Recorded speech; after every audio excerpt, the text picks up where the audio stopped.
Bonjour à tous et merci aux organisateurs de me donner la parole. Donc moi je suis Nafissa Zahraoui, je suis doctorante, je termine une thèse donc à l'université de Tours, une thèse qui est à la jonction des sciences de l'éducation et de la psychologie sociale. Et aujourd'hui je vous propose à travers quelques résultats probants de ma recherche, voilà, d'essayer à partir de ces résultats-là qui ont à voir bien sûr avec un sujet bien précis dont je vais détailler le contenu. Euh, voilà, ou essayer d'ouvrir après sur des leviers pour plus d'actions pédagogiques au sein de la formation des enseignants. Alors peut-être commencer par alors attendez, excusez-moi. Hop, voilà. Voilà, peut-être commencer par le début. Voilà, moi je travaille donc sur l'influence des représentations des enseignants en éducation prioritaire. L'influence de ces représentations sur le sentiment de compétence personnelle de leurs apprenants. Et pour cela, voilà, j'ai une double démarche. Une démarche psychométrique où j'essaie d'avoir accès au contenu même du noyau central de la représentation élève de REP chez les enseignants qui œuvrent en éducation prioritaire. Et j'ai une approche également en socioclinique qui ne sera pas le cœur de mon intervention aujourd'hui, mais enfin, à la fin de mon propos, j'en dirai quand même quelques mots. Alors peut-être d'un point de vue définitionnel, rappeler que les représentations, donc ce sont l'ensemble des croyances, des connaissances et des opinions qui sont produites et partagées par les individus d'un même groupe à l'égard d'un autre objet social, que le sentiment d'efficacité personnelle largement relaté par Bandura, mais pas seulement, c'est voilà l'ensemble des jugements, pour dire ça de manière assez large, l'ensemble des jugements qu'une personne va porter sur ses propres capacités à organiser et à exécuter les actions qui sont requises pour pouvoir atteindre un but donné. Et donc, les croyances d'efficacité forment ce qu'on appelle le fondement même de l'agentivité humaine.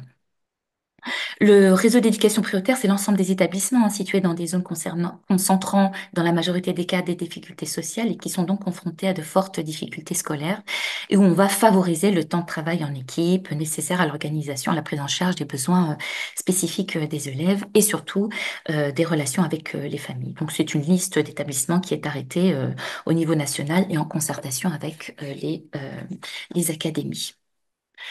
Euh, voilà pour ce qui est d'un petit peu voilà comment je définis la problématique de mon travail. Alors plus peut-être précisément dans la littérature psychosociale et sociale, donc Jodelet nous comment dirais-je définit une représentation sociale comme étant une connaissance socialement une forme pardon de connaissance socialement élaborée, partagée, donc qui est le fruit d'une construction ayant une visée voilà, pratique et concourant à la construction d'une réalité commune, à un ensemble social. C'est donc bien le processus, c'est bien le produit, pardon, et le processus d'une activité mentale par laquelle un individu va essayer de constituer le réel auquel il est confronté et à laquelle il va donner, et auquel, pardon, il va donner une signification spécifique. Et puis, évidemment, Rouquette nous dit que c'est une façon de voir le monde qui est localement et momentanément partagée au sein d'une culture, qui permet de s'assurer de l'appropriation cognitive d'un aspect du monde. Et bien sûr, c'est ce qui va guider l'action euh, à son propos. Donc, c'est une représentation pardon, qui est historiquement et géographiquement située. Alors, pour qu'un objet soit défini en tant que tel comme objet de représentation sociale, il doit répondre voilà, à des caractéristiques bien précises. Il faut que l'objet de représentation sociale, pardon, ce soit donc l'existence d'un groupe social qui n'est pas artificiel, donc qui va être caractérisé par des préoccupations communes, des échanges réguliers, des pratiques. Il faut qu'il existe un enjeu en fait d'identité ou de cohésion sociale à l'endroit même de l'objet, et puis une dynamique sociale autour de cet objet social, et puis bien sûr l'absence totale d'orthodoxie, c'est-à-dire on doit pouvoir avec une grande liberté polémiquer au sein du groupe donné, et puis évidemment qu'il y ait l'existence de pratiques sociales vis-à-vis de cet objet. Alors, comment on mesure les représentations sociales? Voilà, je vais essayer d'ancrer méthodologiquement les choses sans rentrer trop dans les détails. Donc, il y a ce qu'on appelle les mesures directes. Bon, voilà, je vous ai mis trois. C'est une liste qui n'est pas exhaustive. C'est par exemple la liste d'adjectifs ou la liste de traits de personnalité, qui consiste à demander à un ensemble de personnes de choisir dans une liste d'adjectifs préconçus tous ceux qui, selon elles, s'appliquent à un groupe social donné. Ou vous avez encore le pourcentage d'attributs qui consiste à demander aux personnes de déterminer, selon elles, le pourcentage des membres d'un groupe donné qui possède tel ou tel trait grâce à une échelle de Likert, voilà, allant de 10 en 10 en termes de pourcentage. Voilà, vous avez encore le rapport de diagnosticité, voilà, dont je ne vais pas vous parler. Donc, il y a beaucoup de méthodes qui permettent d'avoir accès, si vous voulez, au contenu représentationnel. Mais évidemment, il y a un certain nombre de biais, en tout cas certaines limites, qui sont inhérentes à ces mesures qu'on appelle mesures classiques directes. Et puis, vous avez des mesures qui sont un peu plus intéressantes et moins sujets au biais, qui soient de biais de conformisme ou de désirabilité, qui sont les mesures indirectes ou implicites. Et parmi celles-ci, comme je n'ai que 20 minutes, ce serait très intéressant de rentrer dans les détails de chacune des méthodes. Parmi celles-ci, vous avez la méthode des associations libres ou évocation libre, qui consiste à demander à un échantillon de personnes d'indiquer tout ce qui lui vient à l'esprit à l'évocation d'un groupe social donné, et on espère ainsi avoir accès à un corpus utilisé par chaque individu pour qualifier les membres du groupe social donné et avoir une image du groupe à un moment précis et des informations assez larges sur le contenu, évidemment des stéréotypes du noyau central de la représentation sociale. Alors, la littérature nous dit qu'il faut vraiment être extrêmement vigilant sur ce que Abric décrit comme étant la zone muette, c'est-à-dire ces sous-ensembles, pardon, qui sont spécifiques et qui ne sont pas directement disponibles. euh, ou exprimés par les sujets parce que ça met en cause voilà, des valeurs liées au groupe d'appartenance professionnelle ou pas d'ailleurs. Donc on va préférer par exemple le rang d'importance au lieu du rang d'apparition et puis les meilleurs, en tout cas plus scientifiques, de raccrocher tout ça à l'approche structurale, la théorie du noyau central dont je vais vous parler juste après.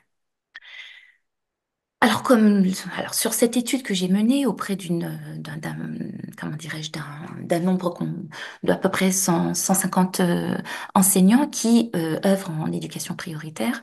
Donc c'est dans une phase d'abord exploratoire. J'ai donné donc un questionnaire en ligne et conformément voilà à ce qui est demandé. Pour, euh, pour essayer de révéler les éléments du noyau central de la représentation sociale qu'on essaie de faire émerger.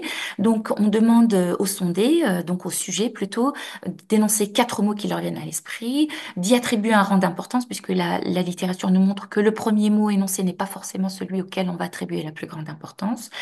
Encore une fois, de donner une valence et une valeur sur une échelle allant de 1 à 7 à chacun des mots.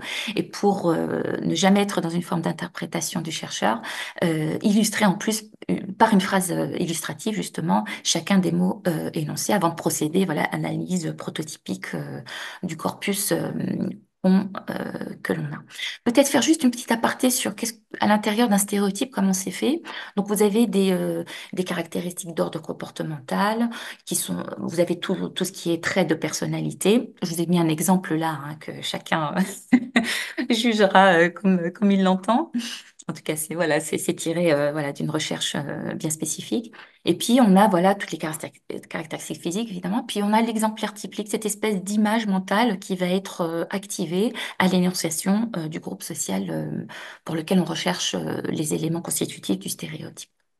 Vous avez une autre organisation, là c'est plutôt une organisation cognitive dans notre mémoire, ça s'organise un petit peu comme ça. Il suffit qu'un des éléments prototypiques soit, comment dirais-je, activé en mémoire pour qu'il y ait tout cette espèce de strates voilà, viennent se mettre en mouvement d'un point de vue cognitif.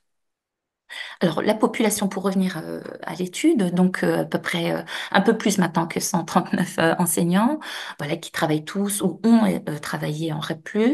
Voilà, je ne vais pas lire le tableau, je vous laisse une seconde ou deux pour, pour le lire. Voilà, et puis j'ai traité d'abord, voilà, on fait, comment dirais-je, un traitement thématique hein, de l'ensemble du corpus qui est relevé. Et puis on a deux grands ensembles, deux univers sémantiques hein, que le logiciel TROP nous permet d'acquérir. Voilà, comment dirais-je, un premier univers qui tourne autour de la question du langage, des difficultés de langage, de l'aspect affectif et comportemental. Et puis tout un univers qui correspond à des problèmes pédagogiques ou à des choix didactiques à faire. Je passe extrêmement vite, hein. Et puis ensuite, on passe ça au tamis, j'ai envie de dire, de l'analyse prototypique. D'ailleurs, je ne sais pas, peut-être qu'il est parmi vous, mais merci à Philippe Brouet, qui est justement le concepteur de la solution logicielle qui permet de faire l'analyse prototypique du noyau central d'une représentation sociale et qui m'a été d'un grand, au niveau de ma thèse, d'une grande aide, puisque c'est la seule solution logicielle qui existe. Donc, il s'avère que c'est un membre de l'Université de La Réunion, donc je le remercie au passage. Donc, on passe tout ça au tamis de l'analyse prototypique avec, voilà, voilà, je vais pas, au niveau de la manipulation, voilà, c'est assez rigoureux.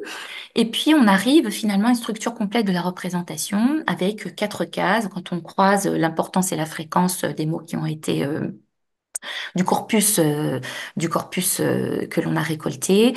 Et puis je vous invite à regarder voilà la zone du noyau central, hein, qui est de la case 1, où on a finalement une représentation de l'élève de REP au croisement des deux critères, hein. Donc, on a une représentation qui est organisée autour d'un noyau central à trois éléments constitutifs. Un élève qui s'ouvre, qui a des difficultés d'apprentissage et qui est dans une forme de misère sociale. Donc, les dimensions sociales, économiques et pédagogiques semblent, dans un premier temps, en tout cas dans la phase exploratoire, semblent les plus saillants.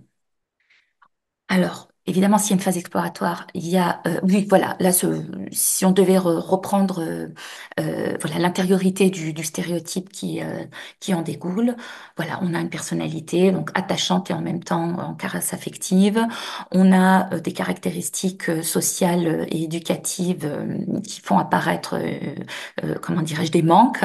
Et puis, c'est l'image, l'exemplaire typique activé en mémoire, c'est l'image de l'élève pauvre et en difficulté scolaire, mais motivé enfant d'immigrés, hein, à l'endroit même où la majorité de ses enfants sont nés en France, de parents français. Ça, c'est intéressant d'un point de vue culturel hein, de noter cela. Et en dualité culturelle, on va voir que le multiculturalisme est soit vu comme une chance, soit vraiment comme un frein à une certaine identification à l'institution scolaire, et empêché par un contexte social et familial défaillant. Alors, dans la phase confirmatoire, encore une fois, je ne vais pas rentrer dans les détails, hein, sauf peut-être dans la phase de discussion qui suivra nos présentations.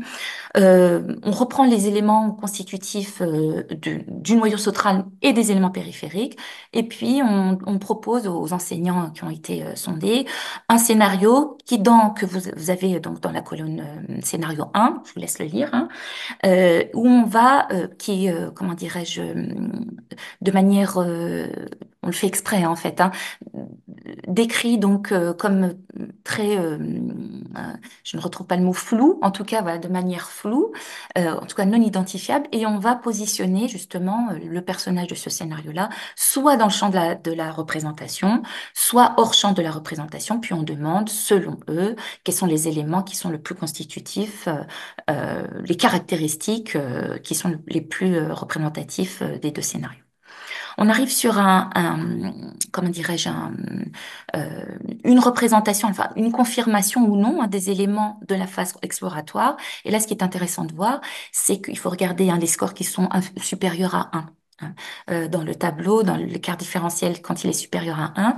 Donc les difficultés d'apprentissage sont toujours extrêmement saillantes, mais on a des éléments périphériques qui deviennent centraux, tels que l'environnement plutôt multiculturel qui, dans les phrases illustratives qui reviennent à cet item, des enseignants, hein, qui sont produites par les enseignants, nous montrent que le multiculturalisme, dans une majorité, en tout cas pour l'échantillon que j'ai sondé, est vu quand même comme un frein aux apprentissages. Et puis on a tout l'aspect effectivement affectif qui est lié voilà, à l'objet social élève de REP. Alors, ce qui est intéressant après, c'est de mettre au regard donc cette photographie à l'instant T du noyau central de la représentation sociale chez les enseignants des élèves de REP, de les mettre en miroir au sentiment de compétences personnelles de leurs élèves. Là, voilà, je crois que je suis à plus de 200 élèves qui ont été sondés. Donc, le questionnaire avec échelle d'attitude à 6 niveaux qui a été inspiré des travaux de Blanchard, hein, qui a travaillé sur des milliers d'élèves de sixième. Très peu, enfin, une littérature francophone assez pauvre. Alors, c'est bien sûr de la littérature beaucoup anglo-saxonne et américaine, vous vous en doutez bien. Et donc, on essaie de mesurer, voilà, l'efficacité scolaire, l'efficacité sociale et l'efficacité d'autorégulation. Alors, je rappelle qu'il y a 31 items, hein, dans ma recherche, mais que là, je repris pour la présentation d'aujourd'hui, comme nous sommes pressés par le temps, que 5 des items qui me paraissaient les plus intéressants. Et on voit des scores, hein, donc c'est un score sur 6, hein, des moyennes, qui sont quand même assez peu élevés pour les items. Voilà, travailler en équipe, être efficace dans l'organisation de son travail, mathématiques, français, et surtout le regard qu'ils portent sur leurs enseignants et les attentes qu'ils ont vis-à-vis de leurs élèves. Donc un Il nous reste un sentiment, peu moins de 5 minutes, oui. Nafissa. Alors quels enseignements pour l'action institutionnelle et la formation des enseignants? Alors peut-être mieux interroger les interventions, hein, majoritairement d'ordre prescriptif en milieu scolaire prioritaire et relever peut-être les atouts d'une intervention socio-clinique. Et là, oh, pardon. Oui.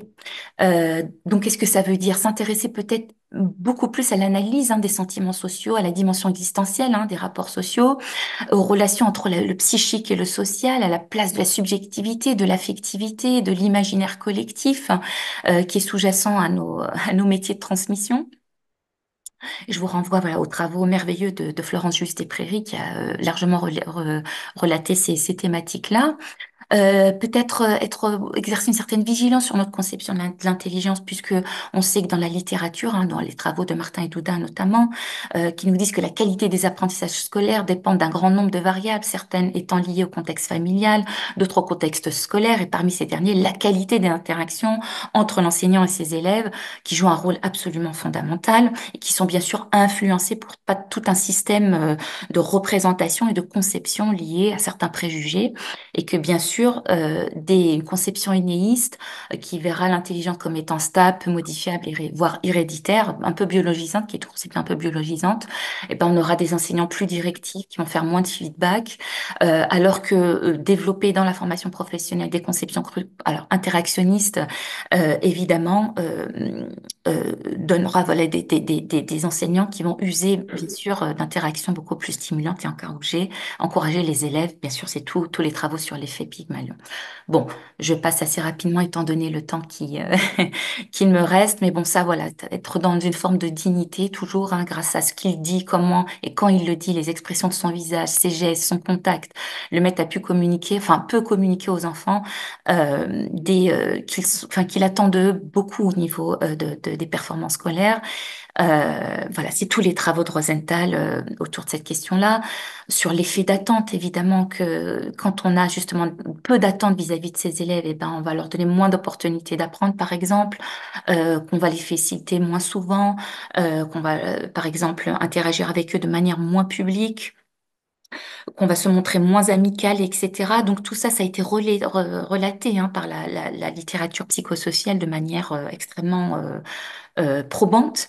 Donc peut-être réintégrer, alors c'est vrai que dans la plaquette, c'est le parent pauvre, hein, voilà, tous les mécanismes inconscients qui pourtant sont à la base de toute action de la gentilité humaine. Euh, voilà. Euh, voilà.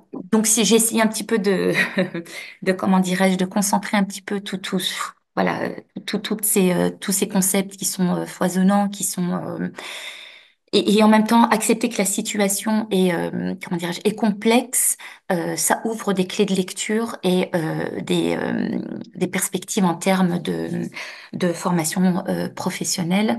Et puis, à l'endroit même où effectivement, ces élèves comment dire, ont une existence morale et ont des perceptions d'eux-mêmes et comment dirais-je, de l'exogroupe. Hein, là, voilà, je vous ai mis quelques termes parce que j'ai aussi fait quelques entretiens pardon, semi-directifs une soixantaine d'élèves, où on a vraiment l'intériorisation d'images dévalorisantes, pardon, de leur propre identité ethnosociale.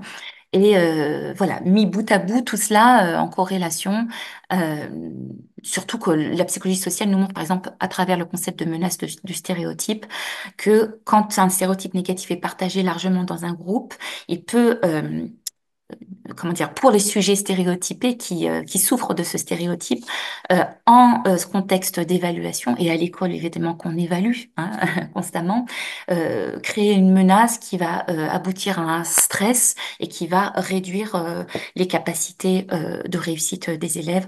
Voilà, là c'est une étude qui a été menée par l'une de mes co-cadrantes de thèse, Madame Châtaignier, et qui montre par exemple que quand lorsqu'on on, on présente une tâche ou une compétence, enfin une tâche, là, pour le coup c'est une tâche orale à des étudiants d'origine maghrébine, quand on la présente comme étant non diagnostique des compétences ou des performances intellectuelles, elle est aussi bien réussie que pour leurs homologues français, entre guillemets, de souche, hein, je reprends les termes de l'étude. Et quand, à partir du moment où on sait que le stéréotype négatif lié, voilà, à l'échec scolaire, etc., de ces populations-là est activée, quand on dit qu'elle est, attention, c'est une tâche orale, mais qui va être prédictive, en tout cas qui va être évaluative, on voit des scores extrêmement chutés, vous le voyez là, le 6,72. Et puis militer peut-être pour une éthique de la parole, je passe assez rapidement parce que je crois que j'ai largement dépassé mon temps. On pourra en Le temps est reparler. écoulé, oui, Nafisa, malheureusement. Voilà. Mais vous avez le temps de conclure, allez-y. Voilà, donc là pour conclure, plus qu'une conclusion, peut-être un aspect un peu ludique. Voilà, j'ai eu la chance de travailler avec Lisa Chetto dans le cadre d'une, voilà, j'étais lauréate de ma thèse en BD de l'université de Tours, qui a mis en dessin, voilà, qui a eu la lourde charge de mettre en dessin mes travaux de recherche, et on voit bien un petit peu toute la complexité en fait hein, autour de ces mécanismes inconscients qui viennent en amont finalement d'une comment dire d'une maîtrise purement disciplinaire hein, ou fonctionnelle telle que les formations initiales le proposent. En tout cas, la plaquette est donc d'un point de vue institutionnel, hein, ça vient de plus haut, hein, et ô combien il est important finalement de rentrer dans la boîte noire de ce qui se passe au niveau de nos mécanismes inconscients, voilà, qui ont à voir avec évidemment nos conceptions de l'intelligence, la catégorisation sociale, comment dirais-je, l'importance de l'effet Pygmalion, et voilà, de tous ces mécanismes, de ces opinions affranchies de tout examen critique, qui sont de vraies menaces euh, qui peuvent constituer des menaces pour notre action pédagogique. Je vous remercie. Une deuxième, monsieur. Bonjour, merci. Moi, je trouve les présentations très intéressantes. J'avais peut-être plutôt une question sur le théâtre forum et qui reprend aussi des entrées sur la représentation et le décentrement qui a été abordé dans les autres communications qui font un peu les liens sur la question des marges. Alors, c'est peut-être, je ne suis pas expert du théâtre forum, mais c'est peut-être quelque chose auquel je vais régulièrement. Et la première, c'est quand les personnes sont en situation, ils jouent le rôle d'autres personnes, et notamment des élèves. Donc, à quel point ça fonctionne, puisqu'on se base sur la présentation qu'on a des élèves, et de se mettre à la place des élèves. Est-ce qu'il y a aussi des effets de formation, donc que vous voyez, vous percevez des effets de devoir se mettre à la place d'un élève en difficulté, d'un élève aidé, enfin, qu'est-ce que ça fait de jouer ça, est-ce que ça fonctionne, est-ce qu'il faut sur leur présentation, voilà. Est-ce que ça joue d'avoir ces autres rôles-là, des personnes qu'on aide, auxquelles c'est une question essentielle, pas du tout accessoire. Donc, pour répondre à la première partie de la question, la difficulté pour que les enseignants vont rencontrer, enfin, enseignants, personnels éducatifs, hein, c'est qui arrivent parfois en théâtre forum, c'est de dire à un moment, tiens, mais qu'est-ce que je fais là? Parce que dans la deuxième partie, il y a une improvisation en fonction de ce qui a été apporté par le spectateur. Et donc, je dis, c'est quoi ton personnage, quel ton personnage, tu es quel type d'élève? Donc, on travaille sur ça avant, en fait. Sur cette idée que quand je rentre, moi, je vais jouer un élève, la protagoniste ou le protagoniste m'a dit, voilà, cet élève-là, c'est un élève qui est comme ça, etc., qui réagit comme ça. Donc, on essaie de se projeter dans le rôle, et il faut arriver à s'immerger dans le personnel. Et effectivement, si l'enseignant qui va jouer le rôle de l'élève n'arrive pas à s'immerger, à oublier un moment un petit peu cette dimension fictionnelle, ça ne fonctionne pas. C'est le premier point. Et ensuite, bien sûr, il y a le risque toujours de jouer les stéréotypes complètement. Donc, il faut essayer d'atteindre un certain réalisme psychologique. D'accord. Et dans les résultats qu'on a sur le théâtre forum, notamment les questionnaires qui sont adressés aux spectateurs, il y a cet élément qui revient régulièrement de dire ça m'a fait vraiment drôle de me sentir à la place de l'élève et je me suis revu moi élève ou j'ai revu les élèves que j'ai eus, etc. Et ce déplacement qui est permis par l'empathie, Bois il dit il n'a pas l'empathie, il parle de sympathie, on va plus loin que l'empathie. Mais ce déplacement, il permet aussi aux élèves, aux enseignants, pardon, de se distancier et il contribue à la perspective de développement professionnel grâce à la distanciation, à partir du moment où il y a eu cette acceptation de la dimension fonctionnelle. Et on n'a pas vu dans les résultats de la thèse, je ne vois pas de difficulté majeure par rapport à ça. Il y a des enseignants qui ont parfois du mal à s'immerger. Ça peut être un frein au développement, mais finalement, ce frein-là, alors ça dépend aussi de la manière dont on amène le plateforme. La journée de formation, je vais quand même le dire, donc on commence par faire du théâtre le matin, par faire des jeux de rôle, etc. Si d'entrée, là, je vous dis, hop, tout d'un coup, on va jouer en fait à la forum, etc., ça va être plus difficile. Donc, il y a toute une mise en place en fait du théâtre forum qui permet de s'immerger dans la vie dramaturgique et qui permet ça. Et cette décentration, pour aller chercher ce que vont penser, ressentir les élèves, elle est très importante. Elle est un facteur important aussi du développement. Si j'ai répondu à ces questions. Alors, il y avait Nafissa qui voulait poser une question, il me semble. Est-ce que j'ai le temps? Je voudrais pas prendre le Oui, temps. là, on a le temps, Oui, là. Pour le coup, d'accord. on a du temps maintenant. Très bien, oui, c'est d'abord une réflexion, puis après une question. C'est très rigolo parce qu'au niveau du théâtre forum, on a mis en place il y a 2 ou 3 ans, puisque je suis doctorante, mais je suis d'abord et avant tout professeure des écoles, maître formateur, donc j'interviens dans les INSPE. Avec un collègue, donc on emmenait une cohorte d'étudiants dans un théâtre de la ville et puis effectivement on leur faisait jouer vraiment à la manière du théâtre forum et je ne savais pas que ça avait été théorisé. Donc c'était très intéressant voilà d'apprendre que effectivement c'est vraiment le fruit de toute une théorie d'analyse de pratiques pédagogiques. Ça, c'était la première chose. Et la deuxième chose, je me demandais dans quelle mesure il serait intéressant de faire vivre cette expérience du théâtre forum aux acteurs qui sont les décideurs politiques, en fait, qui sont un peu en haut de la pyramide et qui seraient protagonistes vraiment. Ce serait vraiment passionnant. Alors moi, je serais la première actrice Enfin voilà, est-ce que vous l'avez déjà fait? Est-ce que Ça c'est arrive, une Nafisa, il n'y demande? aura pas de public, je pense. C'est ça. Alors, je peux répondre en deux temps. Donc, d'abord, par rapport à la première partie, il n'y a pas eu de thèse en fait sur le théâtre forum en formation. C'est aussi pour ça que je me suis lancé là-dedans, parce que moi, je faisais du théâtre forum depuis longtemps et je me suis dit à un moment, mais pourquoi ça fonctionne? Donc, c'est d'où l'intérêt de la thèse. Mais j'aborde pas ça du côté des représentations sociales, mais il y aurait, je pense, aussi des travaux à faire sur le travail, sur les représentations sociales, sur le noyau dur, etc., avec le théâtre forum. Et pour la deuxième partie de votre question, je répondrai par une anecdote, mais réelle. Hein. J'ai été contacté il y a 2 ans par les ressources RH donc de l'académie ici pour organiser dans le cadre de la semaine de formation des PERDIR, donc des chefs d'établissement, un théâtre forum à l'intention des chefs d'établissement pour travailler sur la coopération par rapport à la formation des chefs d'établissement. Et donc, on devait faire le théâtre forum 15 jours après, et il y a eu sur la centaine enfin 80 chefs d'établissement inscrits à la formation, 2 qui se sont inscrits au théâtre forum. Donc on a dû annuler. Alors, je ne sais pas si c'est la réponse que vous vouliez entendre, Non, non, mais mais c'est très intéressant parce que ça donne des éléments de compréhension, en fait, des rapports tout à aussi fait, oui. de domination entre l'institution et ses agents, quoi. Euh, Voilà. Mais enfin, oui, effectivement, je crois que ce serait vraiment très intéressant d'arriver à travailler ça aussi, puisqu'on peut travailler aussi les questions de coopération, les questions de harcèlement, y compris au travail, etc. Enfin, tout un tas de questions comme ça qui sont des questions vives et critiques. Mais effectivement, donc voilà, la seule occasion que j'ai eue de le faire n'a pas fonctionné. ça n'a pas abouti. D'accord. Merci beaucoup.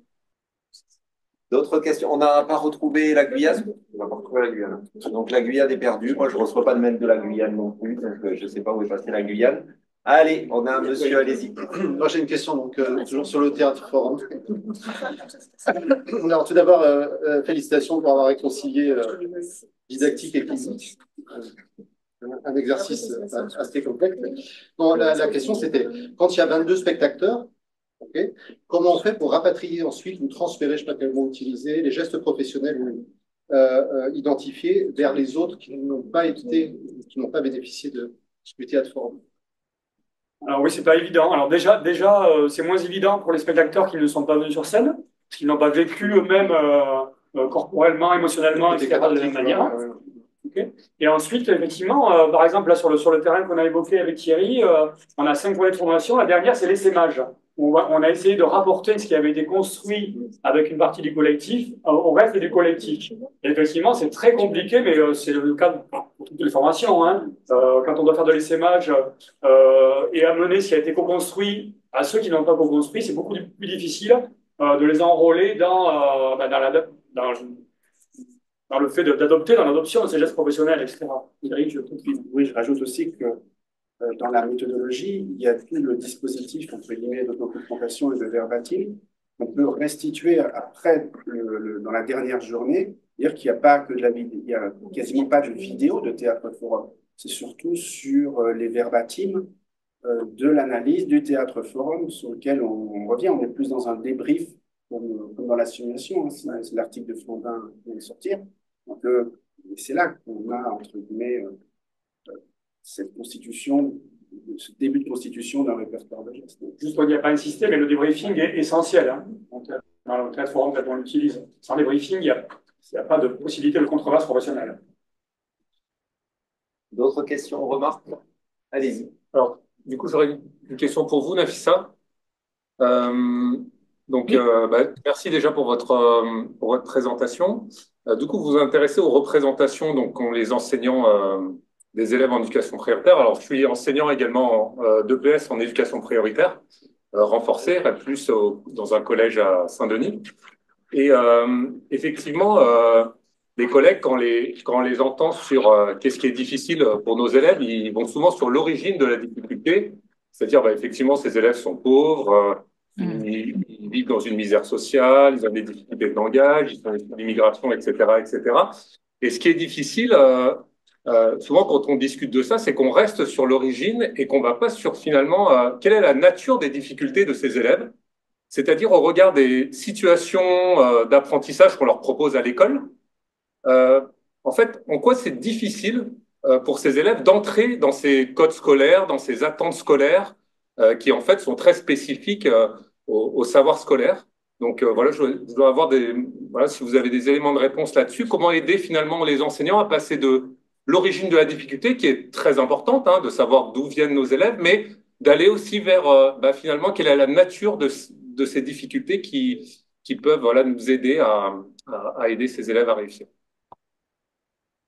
Alors effectivement, moi, mon travail, il se situe, merci pour votre question, il se situe en amont, en fait, des pratiques pédagogiques, puisque c'est bien cela qui va définir, en fait, la volonté, comment dirais-je, et bien sûr la qualité, finalement, en termes en termes didactiques et pédagogiques, en fait, des actions des enseignants. L'idée, c'est de dire, je ne peux pas identifier les besoins spécifiques en termes, comme vous l'avez dit, de compréhension des codes de l'école. Bien sûr qu'il y aura un travail et certaines, comment dirais-je, collectivités font un travail remarquable là-dessus en travaillant de manière très resserrée avec les familles. Qu'est-ce qu'attend l'école en termes de travail personnel à la maison, par exemple, pour ne citer que cet exemple-là. Mais vraiment se dire, en fait, c'est la fameuse phrase de Bourdieu, hein, qui dit, de même que la sociologie dénaturalise, elle défatalise certains phénomènes qui nous paraissent implacables. Et ce qu'il dit, je pense, derrière cela, c'est la question de la connaissance, en fait. Je sais que la réponse est très insatisfaisante et en même temps très triviale, mais je crois que c'est par la connaissance, en donnant à voir justement tous ces freins cognitifs, tous ces biais perceptifs, qu'on peut espérer de dire, bon, bah maintenant, je les ai conscientisés, comment je peux exercer une forme de vigilance là-dessus, qui va après dégager tout un pouvoir d'agir, sortir de cette espèce d'impuissance acquise qui est ressentie. C'est vrai, et comment je vais pouvoir dégager tout un champ des possibles, bah, d'analyse, justement, aller au-delà de l'origine sociale, au-delà de ces freins. Parce qu'attention, dans un stéréotype, il y a toujours, la littérature nous dit qu'il y a toujours ce qu'on appelle un noyau véridique. C'est-à-dire que c'est vrai qu'en moyenne, par exemple, les élèves de REP réussissent moins bien. Vous voyez, c'est pas un mythe, c'est une réalité. Les évaluations PISA nous le montrent de manière assez, voilà, irréfutable, on va dire. Donc, de dire, voilà, maintenant que je sais que, mais bien sûr que ça va passer par de la formation professionnelle, évidemment, et c'est pas du tout. C'est pour ça que je parlais des décideurs politiques, et c'est pas du tout, je veux dire, dans l'air du temps. On voit bien les plaquettes des INSPE qui sont, voilà, voilà, pour une majorité des heures qui sont pour la formation des enseignants, ce sont des heures, voilà, bien sûr qu'il faut des maîtrises, un minimum de maîtrise disciplinaire, évidemment, évidemment. Mais l'idée de dire, mais c'est que quand on rentre dans la boîte noire du futur enseignant, c'est d'abord avant tout, voilà, des mécanismes voilà, de catégorisation sociale qui agissent à notre insu. Hein. L'idée, c'est pas de faire culpabiliser les gens, de leur dire, voilà, je vous apporte cette connaissance. Maintenant que vous savez, qu'est-ce que vous en faites? Je sais que moi, voilà, dans le cadre de l'INSPE, j'essaye de construire voilà toute une grille d'auto-vigilance, une espèce de d'outil, alors qu'il vaut ce qu'il vaut. Hein. Vous voyez, hein, c'est vraiment, mais de dire voilà, et de se questionner régulièrement sur est-ce que j'ai eu un niveau d'attente suffisant pour mes élèves aujourd'hui? Combien de fois je les ai regardés dans les yeux? Combien de fois je les ai félicités? Combien de fois j'ai rebondi sur le statut de l'erreur, en fait, sur leurs erreurs euh, pour les faire progresser. Et plus largement, je dirais, et là, ce sont les apports de l'analyse institutionnelle qui sont vraiment fabuleux. Je vous renvoie aux travaux de Jean Houry, hein, ce psychothérapeute qui a vraiment, comment dire, révolutionné l'institution d'abord psychiatrique. Il y a son frère aussi, après, qui a, dans le domaine pédagogique, qui a repris tous ses travaux, qui nous dit que de temps en temps, il est quand même très, très, très salutaire. Il prend, si vous voulez, la métaphore du fond de casserole. Vous voyez, le fond de casserole, on a l'impression qu'il reste plus rien. Et puis on gratte, et puis on se dit, voilà, on est au bout du, au bout du bout. On n'y arrivera pas. On est voilà, submergé par ce sentiment d'incompétence et d'impuissance acquise. Et c'est très, très, comment dirais-je, très sain, en fait, de tout mettre à plat et de dire, mais attends, c'est quoi mon boulot, en fait? Et lui, il dit quelque chose de très intéressant. Il dit, soit on a une vision statutaire de notre métier. Voilà, c'est ce qui est écrit sur ma fiche de paye. J'arrive à 8h45, je pars à 16h30. Et puis, je fais voilà, mon boulot sans trop me préoccuper finalement de comment est reçue la qualité de mon travail. Soit je suis dans une perception très fonctionnelle, c'est-à-dire que voilà, bon, j'essaie de faire des formations, etc. Je suis plutôt un bon prof d'un point de vue, on va dire, technicien, d'un point de vue, pardon, technique du terme. Ou soit je me questionne sur ma part de subjectivité, premièrement, et sur le rôle, sur mon rôle, mais au-delà de la classe, en fait. Vous voyez, sur l'espèce de ce que Spinoza voilà, appelait l'utopie, quoi, c'est-à-dire qu'il y a quand même des enjeux qui nous dépassent, hein, surtout en termes d'éducation, qui sont, voilà, de l'ordre de l'universalisme, etc. Et le rôle, c'est ni l'institution qui vous la donne, c'est pas vous-même, c'est l'autre. C'est l'autre qui définit votre rôle. Donc, je ne sais pas si je réponds totalement à votre question, mais c'est accepter la complexité, en fait, voyez, de la chose, c'est apporter une part de la réponse à la question. Merci beaucoup. Autre question, remarque? Moi, j'ai une question pour Fanny. Donc, merci beaucoup pour cette intervention, qui était vraiment très, très intéressante, qui me parle beaucoup en tant qu'enseignant UBE2A, bien sûr, et qui fait écho à ce qu'on a entendu tout à l'heure, dans la bouche de recteur aussi, qui m'a plus inquiété, mais bon, enfin, ça c'est autre chose. Juste une question, est-ce que quand tu abordes ces questions-là avec les étudiants à Mayotte, est-ce que tu sens, est-ce que tu peux, alors, il y a peu d'heures, hein, j'ai bien compris ça, est-ce que tu as pu mesurer un petit peu le poids des représentations, de leur propre représentation, sur ce que ce sont les langues du pays par rapport à la langue de l'école, etc. Moi, j'avais travaillé sur la représentation du créole ici chez les enseignants de français à La Réunion. J'avais été vraiment étonné par la réticence de nombreux enseignants à envisager le créole comme une chance. Bon, c'était il y a quelques années, mais c'est pas si loin que ça non plus. Est-ce que tu sens ça aussi, cette réticence, ces représentations négatives, a priori? Alors, là, je vais renvoyer à une de mes collègues qui est présente à ce colloque, Timori, qui avait beaucoup travaillé sur les représentations des étudiants. Et moi, moi, je sais que c'est une des premières choses que j'ai faites quand je suis arrivée en 2018, parce que j'avais besoin de connaître le contexte, de commencer à mieux sentir le public. Donc, on retrouve ce qu'on retrouve, je dirais, dans beaucoup de territoires post-coloniaux. Je ne parlerai pas que des Outre-mer, donc en Afrique francophone, par exemple. Et puis ça a été aussi perpétué assez longtemps, jusqu'à récemment, enfin, moi, juste avant que j'arrive, il y avait encore le discours de même interdiction de parler les langues dans la cour, etc. Donc un sentiment ben, voilà, de besoin utilitariste du français, de sans le français, je m'en sortirai pas, de ma langue n'est pas complète, ce genre de choses. Et moi, j'ai trouvé qu'un outil qui fonctionne très bien en formation pour déconstruire en fait un peu ces représentations, c'est la biographie langagière. C'est un outil pour moi qui permet à tout le monde de croiser. Donc, la biographie langagière, c'est en fait raconter son histoire par rapport aux langues. Et c'est là qu'on voit qu'il y a des véritables traumatismes. Je pense qu'on retrouve dans les Outre-mer et à nouveau dans d'autres territoires post-coloniaux. Et à partir de là, on peut retravailler. Enfin, moi, je me servais d'extraits, donc sans citer, parce qu'il y avait quand même des choses. Je me rappelle d'un étudiant qui maîtrisait assez mal le français à l'écrit, pour le coup, qui parlait de ce traumatisme familial d'une lettre qui était arrivée dans la famille et que personne ne pouvait lire, en fait, la lettre. Et donc, c'était la honte de devoir aller dans une autre famille ou faire appel à autrui, ou ce sentiment de honte, etc. Et ça, en fait, moi, je trouve que c'est important en formation. C'est-à-dire, n'oubliez pas que vous, ce que vous avez vécu ou ce que vous n'avez pas vécu, pour ceux qui arrivent, qui maîtrisent bien le français ou qui se sont à l'aise avec le français, enfin, en tout cas, qui n'ont pas ce sentiment-là, n'oubliez pas que c'est ça qui peut être chez vos élèves. Et bah, je ne sais pas si on doit parler d'empathie ou de sympathie, mais en tout cas, le prendre en compte et les valoriser. Et moi, ce que j'ai constaté, c'est que sur des activités, enfin là, comme je vous ai montré, c'était un truc très court, ils sont quand même mis en activité parce que, en fait, ça motivait ceux qui connaissaient pas les langues, ceux qui les connaissaient. Enfin, il y avait de la valorisation, de la curiosité, etc.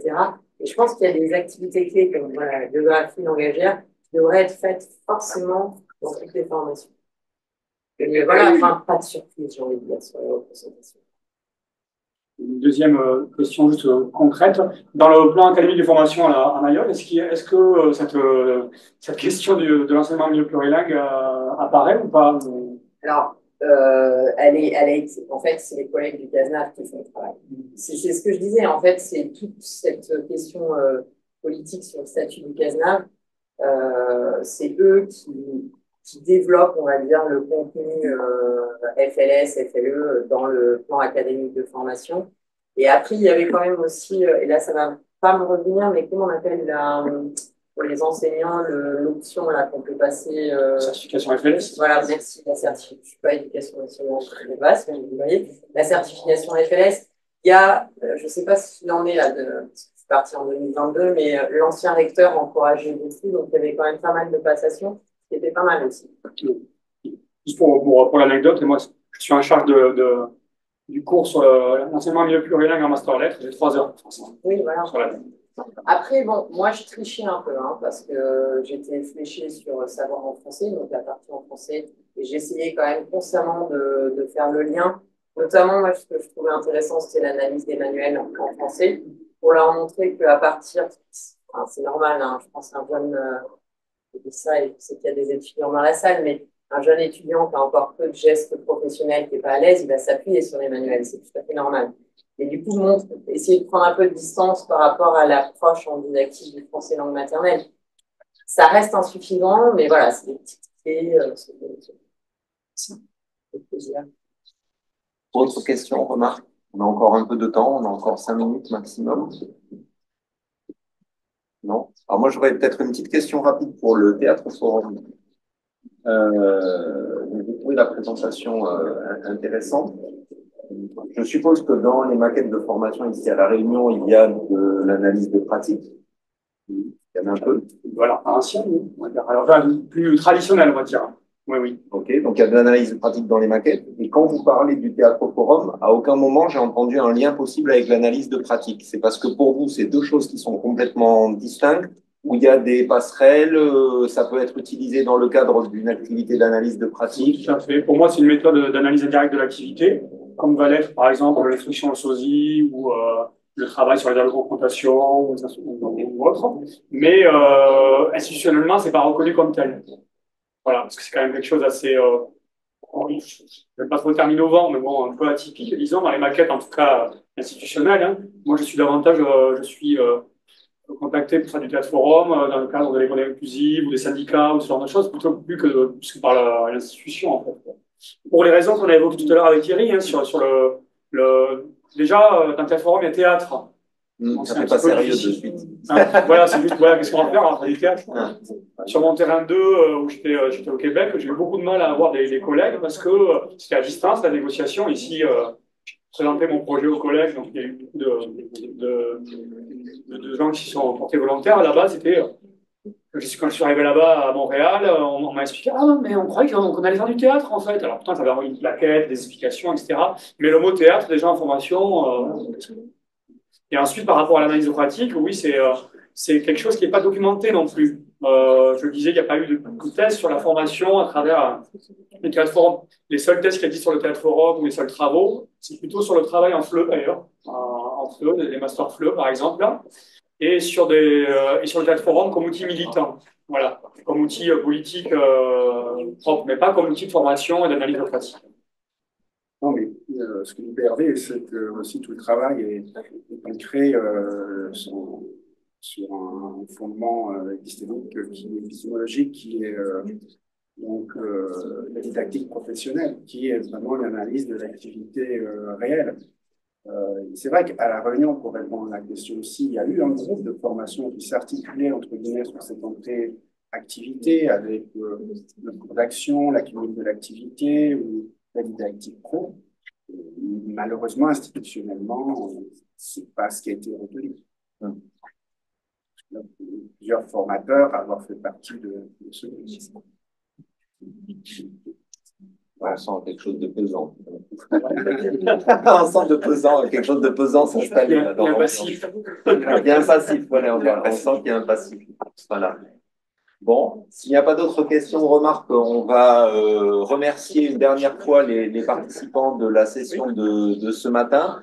Merci beaucoup Nafissa depuis l'Hexagone et bonne continuation à vous et bon courage pour la fin de la thèse. Voilà. Merci aussi aux participants qui étaient en présentiel. Ben, ça fait plaisir de voir votre visage. Merci. Voilà, merci beaucoup Nafissa. Et puis, donc, notre grand raté de la matinée, l'émission Fleuve en Guyane. Mais voilà, j'espère qu'éventuellement ça pourra être reprogrammé ailleurs d'ici la fin du colloque. En tout cas, je vais prévenir les organisateurs.